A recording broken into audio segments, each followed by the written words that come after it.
कोई भी ड्राइवर कभी ये नहीं चाहता है कि उसकी गाड़ी से कोई एक चींटी का भी एक्सीडेंट हो।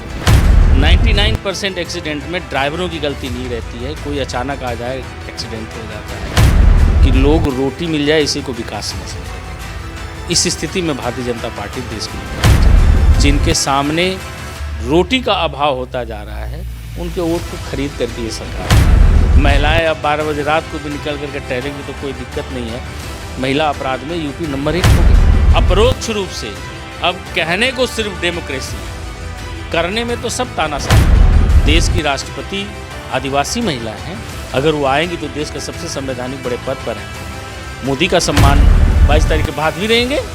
22 तारीख के बाद सब लोग जाएंगे, सब लोगों के आराध्य सब लोग दर्शन पूजन करेंगे। योगी जी का बुलडोजर धर्म और जात देकर के चलता है, तो क्या ब्रजेश सिंह और विनीत सिंह और धनंजय सिंह, सुशील सिंह माफिया नहीं है? 2022 में अखिलेश जी के साथ रहा और अभी भी अखिलेश जी के साथ। तो पहले बाबा को खूब गरिया ले, जो बाबा को जितना गरियाएगा उसकी मंत्री बनने की संभावनाएं उतनी ठीक होगा। ओम प्रकाश राजभर बिना पेदी के लोटा है, बिना दर्शन सिद्धांत और विचार की राजनीति करते, और वो खुद अकेले चुनाव लड़ नहीं सकते क्योंकि उनका खुद इतना औकात नहीं है कि खुद लड़ करके वो किसी सीट पर अपनी जमानत बचाए।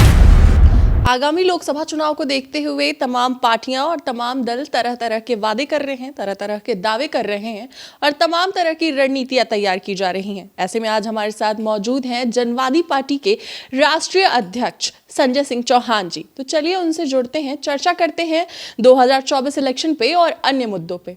तो सर, सबसे पहले आपका बहुत बहुत स्वागत है। धन्यवाद आप सब लोगों को भी धन्यवाद। सर, अभी जैसा कि चल रहा है कि हिट एंड रन कानून जो आया है गवर्नमेंट की तरफ से, उस चीज़ से आप कितने सहमत हैं? ड्राइवर प्रोटेस्ट कर रहे थे, अभी तो प्रोटेस्ट खत्म हुआ है, लेकिन ड्राइवर अभी भी रोष में है। बोला जा रहा है कि अभी ये कानून पारित नहीं हुआ है, अभी आया नहीं है ये नियम, लेकिन इस चीज़ को लेकर आप कितने सहमत हैं? क्या कहना चाहेंगे इस कानून के बारे में?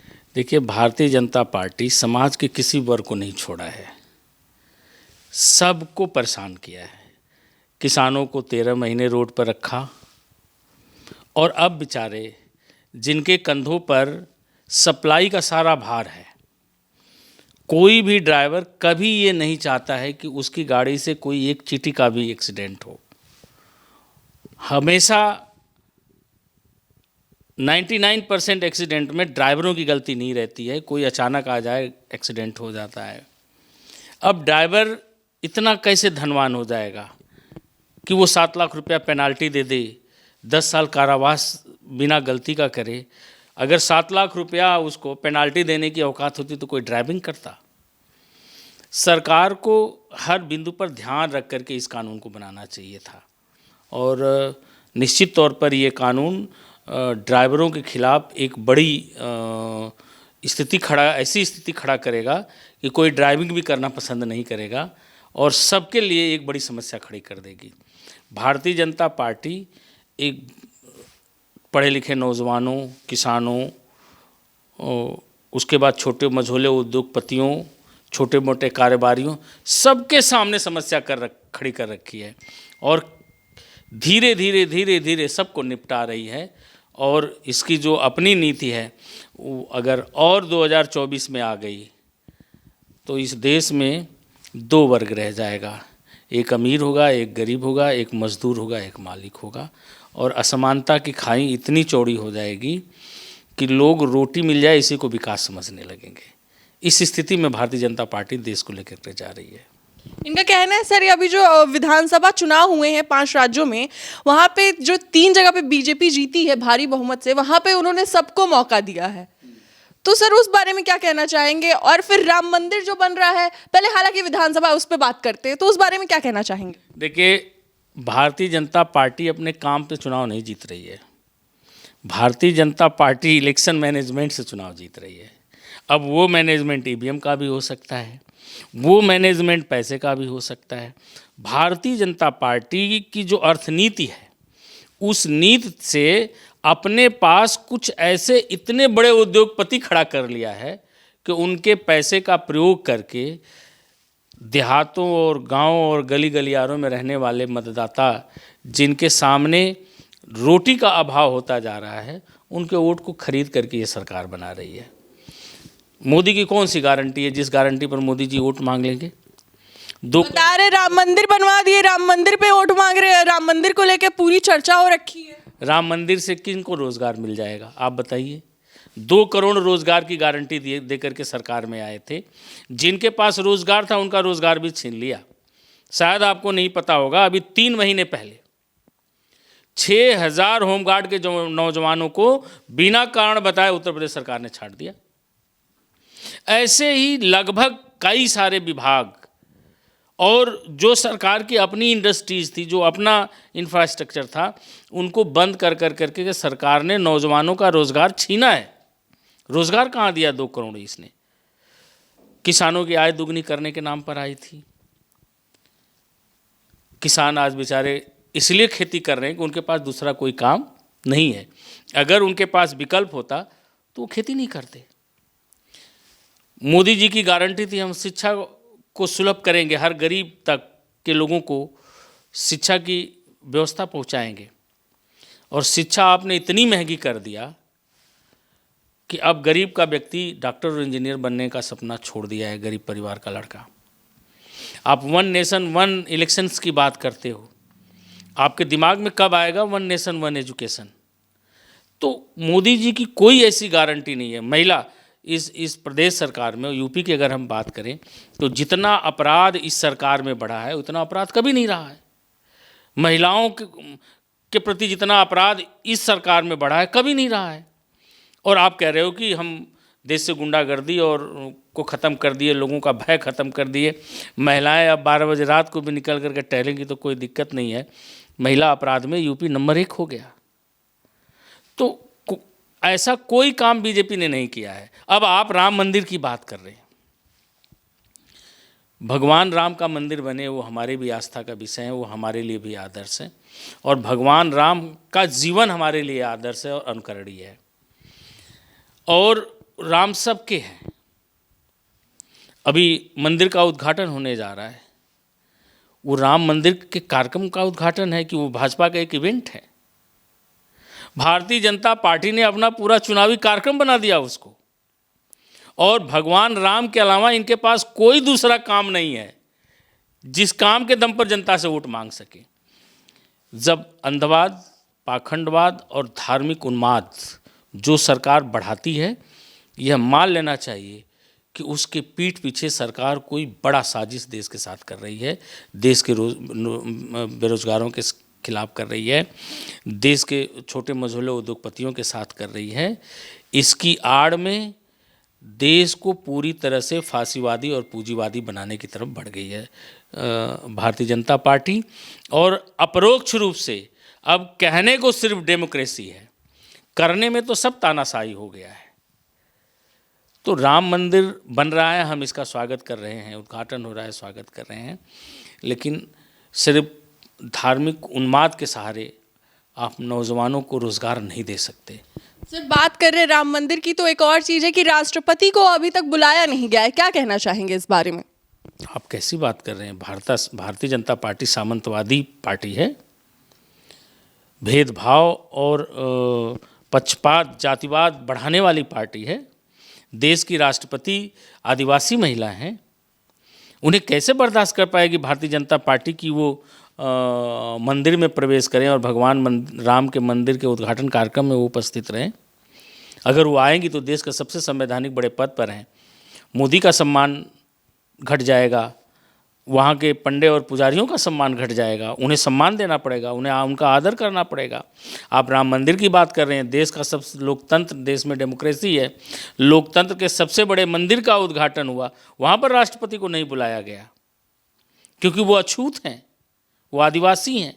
बैकवर्ड दलित को स्थान कहाँ है भाई? बैकवर्ड दलित तो मंदिर में सिर्फ जाकर के चढ़ावा चढ़ा सकता है, पंडे और पुजारियों को दान दे सकता है, मंदिरों में वो सम्मान नहीं पा सकता। अभी आप बात कर रहे हैं इसकी, अभी मोदी जी गए थे जब अयोध्या, तो बैठ के दलित के यहाँ चाय पिए हैं, और आप कह रहे हैं बीजेपी ऐसे कह रही है, तो क्या कहेंगे?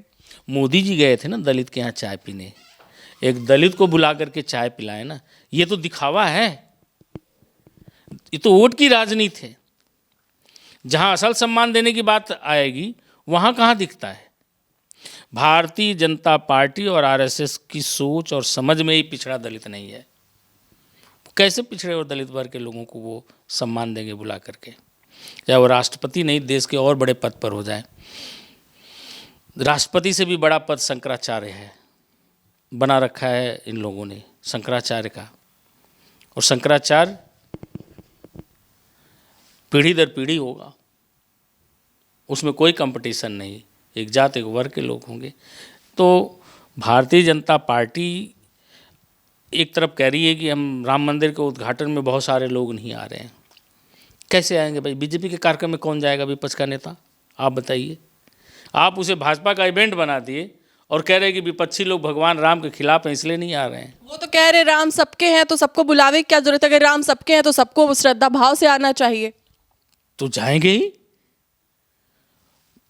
क्या लगता है सर कि ये सिर्फ 22 तारीख को ही भगवान राम उस मंदिर में थोड़े ही नहीं, 22 तारीख के बाद भी रहेंगे।